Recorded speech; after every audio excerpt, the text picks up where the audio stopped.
Sir, मेरे दिमाग में निरंतर विचार आते हैं। सतत बने रहते हैं, रुकते ही नहीं। कभी इसके विषय में, कभी उसके विषय में, न जाने किस किस प्रकार के विचार मेरे दिमाग में आते हैं और मैं केवल सोचता ही रहता हूँ, सोचता ही रहता हूँ, सोचता ही रहता हूँ। और यह बड़ी वजह है कि मैं किसी भी चीज़ पे फोकस नहीं कर पाता, कंसंट्रेट नहीं कर पाता, क्योंकि बैक ऑफ माइंड में मेरे निरंतर कांस्टेंट ओवर थिंकिंग होती ही रहती है। मतलब सोचता तो मैं हूं, मैं अपने सोचों को रोक नहीं पाता, अपने फोकस को, अपने कंसंट्रेशन को सही नहीं कर पाता, किसी भी चीज में ध्यान नहीं लगा पाता। यह जो मैंने अभी आपसे कहा है, यह न जाने कितने लोगों से, चाहे वो विद्यार्थी वर्ग हो, चाहे वह गृहिणी हो, चाहे वो ऑफिस में काम करने वाले हों, चाहे वह बिजनेस करने वाले हों, लगभग सभी वर्गों से सुनता हूं कि सर, मुझे ओवर थिंकिंग की प्रॉब्लम है, मैं अपने मस्तिष्क को सोचने से बिल्कुल नहीं रोक पाता।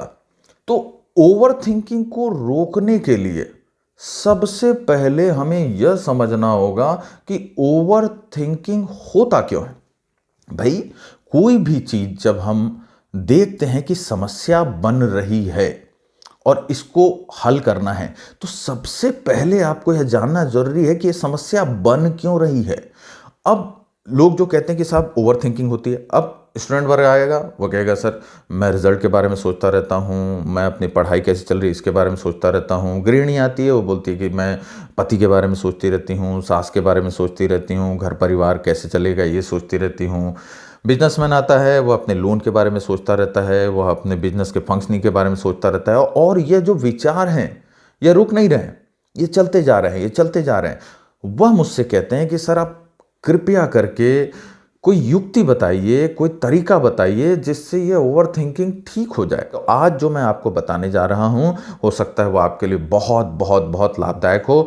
तो जो अभी मैं बता रहा हूं उसको बारीकी से समझिए, शुरू से अंत तक ध्यान से सुनिए, और जो युक्ति बता रहा हूं उसको उपयोग में लाइए। आप देखेंगे कि कितनी भी गहरी ओवर थिंकिंग आपके दिमाग में चल रही है, वह छूमंतर हो जाएगी, अगर जो युक्ति मैं बता रहा हूं उसका आप प्रैक्टिस करते हैं तो। एक बच्चा है, कॉलेज में पढ़ रहा है, बोलता है सर, मैं क्लास में जाता हूं पर मैडम या सर जो पढ़ा रहे हैं उस पर फोकस नहीं कर पाता। क्यों? क्योंकि मुझे ये लगता है कि मैं कैसा परफॉर्म करूंगा, क्या मैं ठीक करूंगा। अगर एवरेज स्टूडेंट आता है तो उसको लगता है कि मैंने अच्छा नहीं किया था, क्या मैं अब कर पाऊंगा।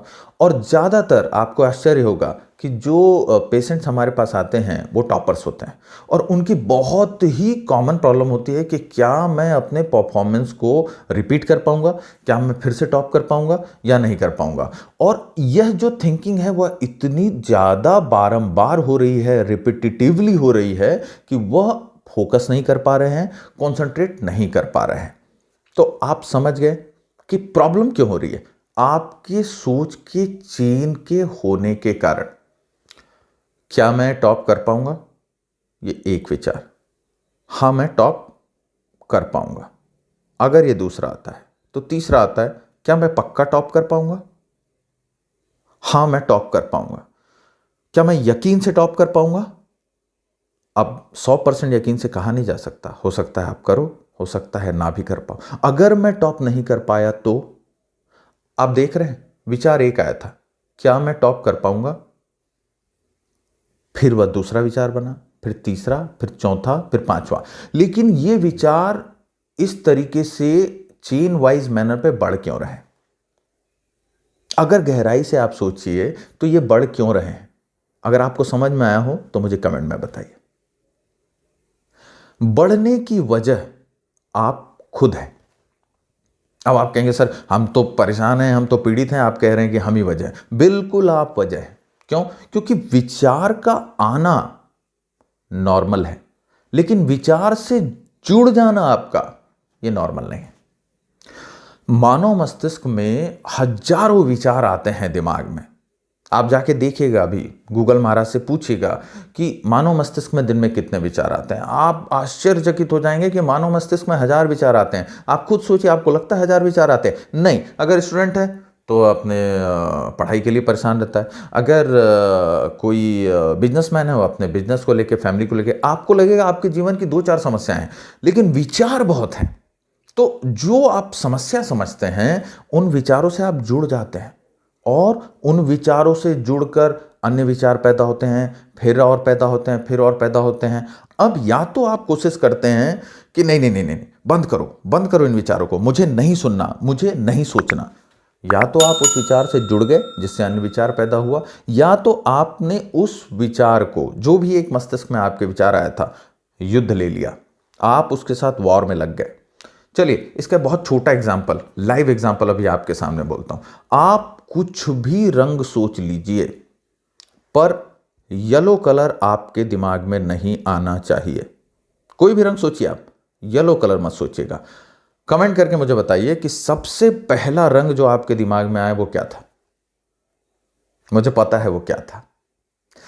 तो सोचिए कि जब आपने कोशिश की कि नहीं साहब ये रंग नहीं आना चाहिए, लेकिन वही रंग सबसे पहले आया, इसका मतलब है आप उस विचार को रोक रहे थे कि नहीं, मुझे ये चीज नहीं करनी है, ये चीज नहीं करनी है, मैं नहीं अगर छोड़ दिया जाए तो ये चीज करनी है ही बनता है। और आपका दिमाग यही चाहता है कि आप उससे लड़ें, क्योंकि उसे पता है कि मस्तिष्क के पास आपसे ज्यादा शक्ति है। अगर आप उससे लड़ रहे हैं तो आप उसे लड़कर नहीं हरा सकते। तो अब आप कहेंगे सर अब तो फंस गए। अगर उससे जुड़ जाते हैं विचार से तो 1 पे 2 विचार, 2 पे 10 विचार, 10 पे 15 विचार, और ये चलते ही रहेंगे। और अगर हम उस विचार से लड़ते हैं कि नहीं ये विचार मुझे नहीं सोचना है, तुम बस बंद हो जाओ, मुझे तुम्हारे बारे में आगे विचार नहीं करना है, तो वह आपसे जीत जाएगा और बिल्कुल बार बार विचार आएगा। बिल्कुल होगा। देखिए दोस्तों, न आपको विचार से लड़ना है, न विचार से जुड़ना है। आपको विचारों को बस साक्षी भाव से ऑब्जर्व करना है। चलिए एक एग्जाम्पल देते हैं, आपको और समझ में आ जाएगा। मैं अभी इस कमरे में बैठा हूं, जैसे आप भी मान लीजिए कमरे में बैठे हैं, ठीक है, और आपके कमरे पे दस्तक हो रही है। कोई ऐसी चीज अंदर आनी चाहती है कमरे में जिसको आप आने नहीं देना चाहते।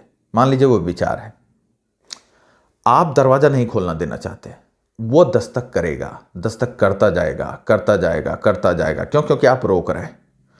आपने दरवाजा नहीं खोला, दस्तक बढ़ती जाएगी। आपने दरवाजा खोल दिया, विचार आएगा। अब आपके समक्ष चॉइस है। सोचिए, कोई इंसान आपके घर में आता है, यदि आप उसके साथ इंटरैक्ट नहीं करते हैं तो क्या वह व्यक्ति आपके घर में बैठा रहेगा? सोचिए, नहीं बैठा रहेगा। वह आएगा, वह चला जाएगा, क्योंकि वह समझ गया कि यह व्यक्ति न मुझसे लड़ने वाला है, न मुझसे इंटरैक्ट करने वाला है, तो मेरा यहां कोई काम नहीं है। अब जो मैंने कहा उसका मूल मंत्र है कि जो विचार आ रहे हैं, बारंबार आ रहे हैं, उससे आप जुड़े नहीं, उस पर कोई थॉट ना दें, उसके बारे में कोई विचार ना करें, आने दे। उसको रोकने बिल्कुल नहीं देना है कि नहीं तुम्हें नहीं आना है, आने दें, वरना दस्तक बढ़ता जाएगा। वह विचार बहुत तेजी से आएगा और केवल प्राइमरी आइडिया बन जाएगा आपके दिमाग में। कोई सेकेंडरी आइडिया आपको नहीं समझ में आएगा, केवल प्राइमरी आइडिया, केवल सबसे ऊपर का विचार बनेगा। रोकना नहीं है, जुड़ना नहीं है, विटनेस करना है ऑब्जेक्टिवली। विचार आएगा, थोड़ी देर रहेगा, चला जाएगा। विचार आएगा, रहेगा, चले जाएगा। विचार आएगा, रहेगा, चला जाएगा। यह जो युक्ति है, यह हम बहुत सारे मरीजों पर उपयोग में लाते हैं। फर्ज करिए थोड़ी देर के लिए कि कोई व्यक्ति अल्कोहलिक है, उसके दिमाग में alcohol alcohol alcohol alcohol alcohol चल रहा है। वह रास्ते से चल रहा है, उसे अल्कोहल की शॉप दिख गई। उसके दिमाग की स्थिति 1 मिनट के लिए भी कल्पना करने की कोशिश कीजिए कि उसको लगता होगा कि बस अभी जाए, अल्कोहल ले, पिए और बस रिलैक्स हो जाए। लेकिन जो लोग अल्कोहल या ऐसा किसी एब्यूज को रोकते हैं, वह अपने भाव को, अपने इम्पल्सेस को केवल साक्षी भाव से विटनेस करते हैं, क्योंकि उन्हें पता है कि विचार आएंगे, आपको रेस्टलेस करेंगे, परेशान करेंगे, कंपेल करने की कोशिश करेंगे, अपने से जुड़ने के लिए आकर्षित करेंगे, या अपने से लड़ने के लिए आपको चैलेंज करेंगे। आपने दोनों ही नहीं किया, पर थोड़ी देर आएंगे, चले जाएंगे। बस वह एक पर्टिकुलर मोमेंट जहां आपको काम डाउन रहना है, जहां थोड़ी देर आपको केवल रिलैक्स रह के यह प्रैक्टिस करना है कि मैं विटनेस करूंगा और इट विल गो अवे, यह चला जाएगा, यह प्रैक्टिस मात्र आपको करनी है। आप रोज यह प्रैक्टिस करना स्टार्ट कीजिए कि इंपल्स आ रहे हैं, विचार आ रहे हैं, आप उनसे ना जुड़ें, आने दीजिए। थोड़ी बेचैनी होगी, होने दीजिए। कहां तक होगी बेचैनी? एक थोड़ा यहां बेचैनी हुआ, थोड़ा सा और बड़ा, थोड़ा सा और बड़ा, थोड़ा सा और बड़ा, कितनी देर होगी?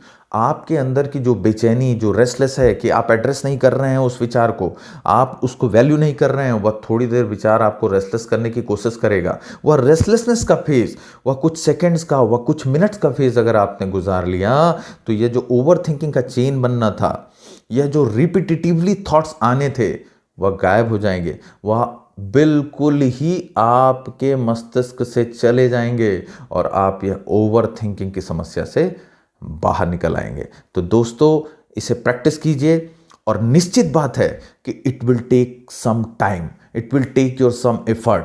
कोई भी शक्ति आपको एक दिन में हासिल नहीं होती, कोई भी आशीर्वाद आपको एक दिन में प्राप्त नहीं होता। उसके लिए आपको प्रयास करने पड़ते हैं, निरंतर प्रयास कीजिए। आप महीने भर बिना रुके, बिना थके, रोज इसको आधा घंटा प्रैक्टिस करने की कोशिश कीजिए। दावा है मेरा कि आप अपने आप को बहुत हद तक ट्रेन कर लेंगे। आप अपने ब्रेन को काफी हद तक ऐसा ट्रेन कर लेंगे कि वह आपको थॉट के, ओवर थिंकिंग के जाल में नहीं फंसा पाएगा।